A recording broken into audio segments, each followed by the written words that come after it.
to the comic shop. I'll let you read about Cyclops. I'll have you spending all you got. Ravage is looking hot. Dixon?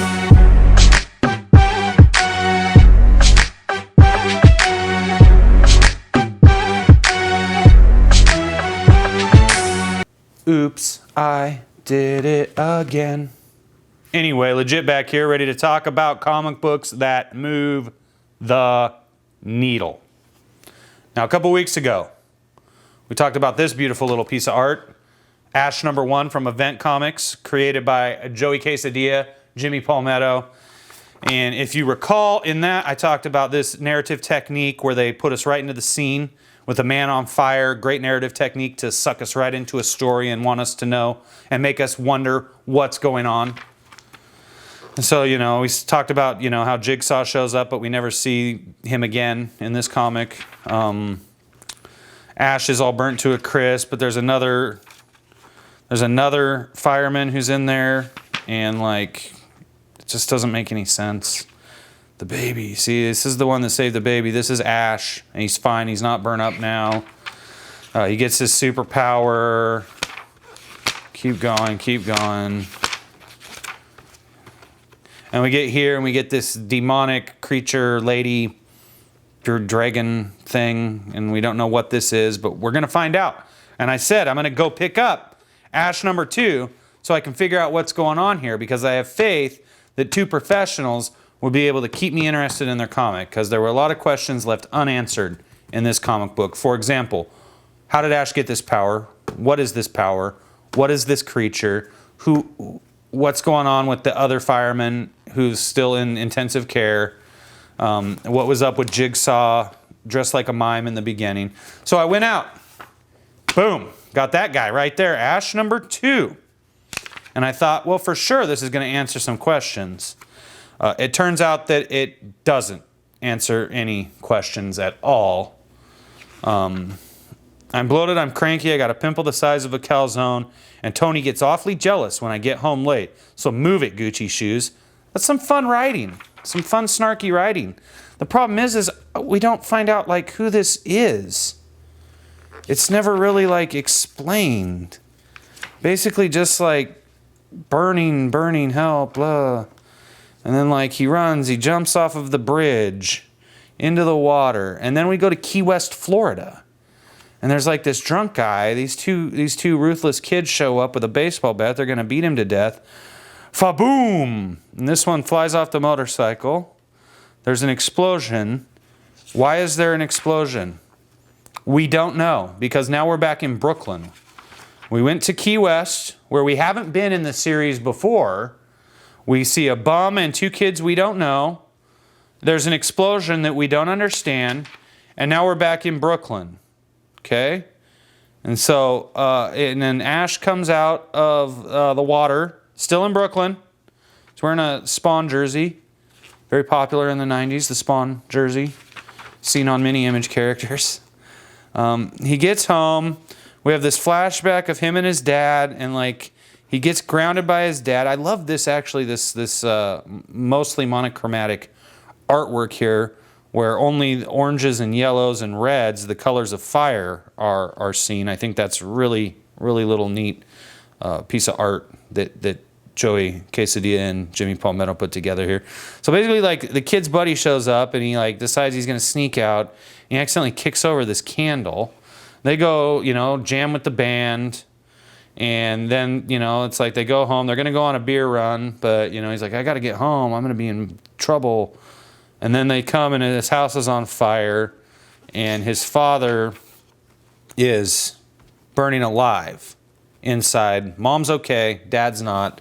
And then, you know, what's kind of interesting here is if we go back to this one, we see this same language going on in here somewhere. We'll find it. We'll find it. Here. Ashley, stay back. You're not a hero, Ashley. Stay back. Ashley, stay back. You're not a hero. Stay back.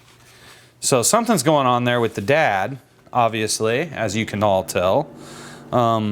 And like, you know, like he gets burned in the dream. He's having a dream, this black and white dream. Gets fire, and then like, oh, my scar, it's back. This just ain't right. But we don't really understand how the scar got back because the powers of Ash have not really been explained. He goes and visits his buddy. This is kind of a fun part, actually. Let's see what's on the tube. Police have little or no information concerning the identity of the jumper. Lois? Thanks, Clark. In a similar story, a mysterious explosion rocked a pier in Key West, Florida last night. So this is something that's kind of, you know, fun to me. I don't know why they did this. I don't know if this is a dig at DC, but this happens a lot. In fact, give me 1 second. I'll be right back. I'll show you another time it happened. Bam, right there. Darker Image #1. So see, we got Lois and Clark here in Ash #2 from Event Comics.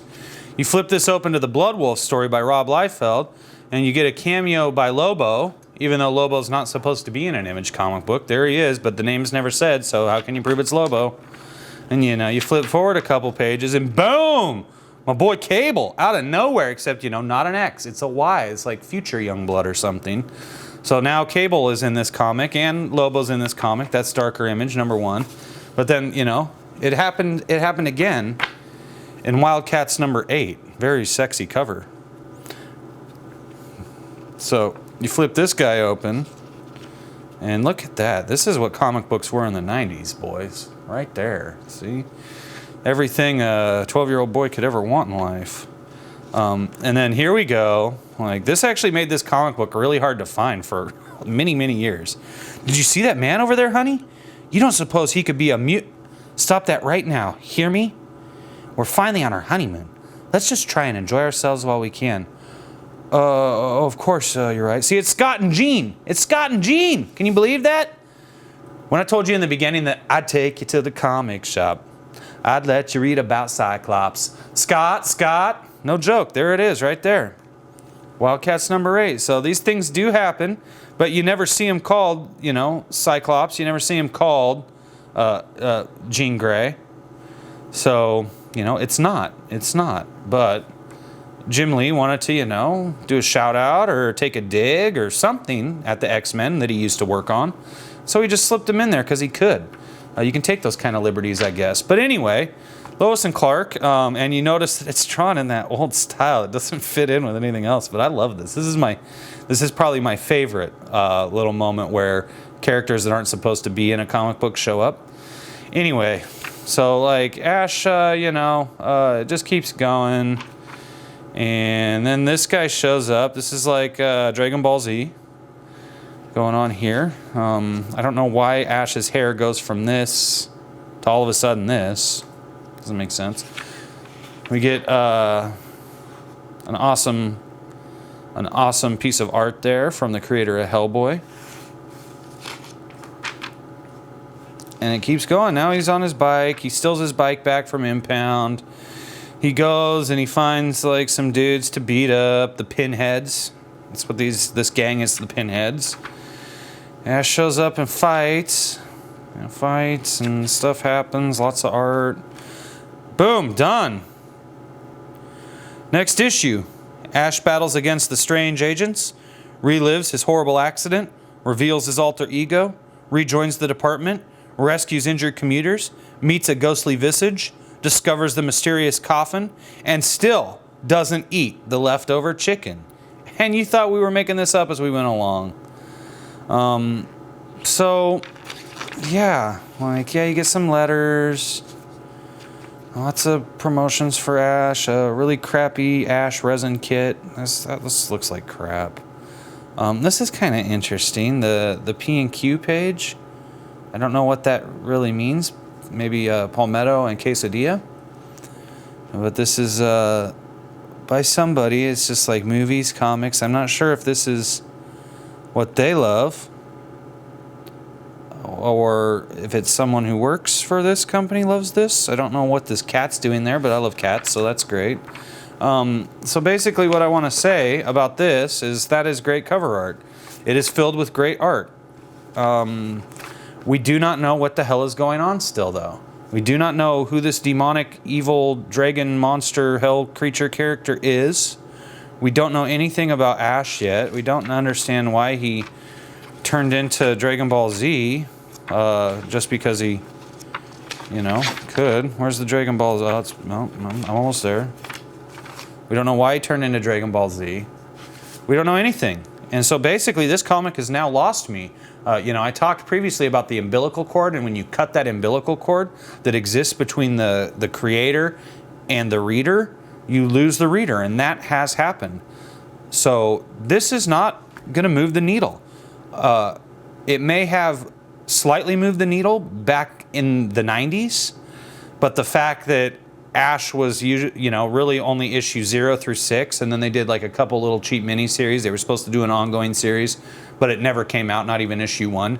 I think that tells you what you need to know. No matter how good your artwork is, without a story that people can understand and track with, you know, like, why does she scream mommy? What the hell is going on in this comic book?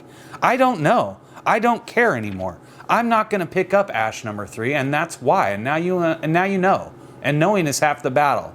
So, if you were an Ash fan, please tell me in the comments below if it's worth going and picking up the rest. If this story ever does end up making sense, is it worth it? Please like this video. Please subscribe. Hit the ding dong for notifications. I look forward to the next video because I am going to find a comic book that does indeed move the needle today the same way it did back in the 80s or 90s. So, Big Legit out. If you want to talk to me on Twitter, you can. Left Hand Legit.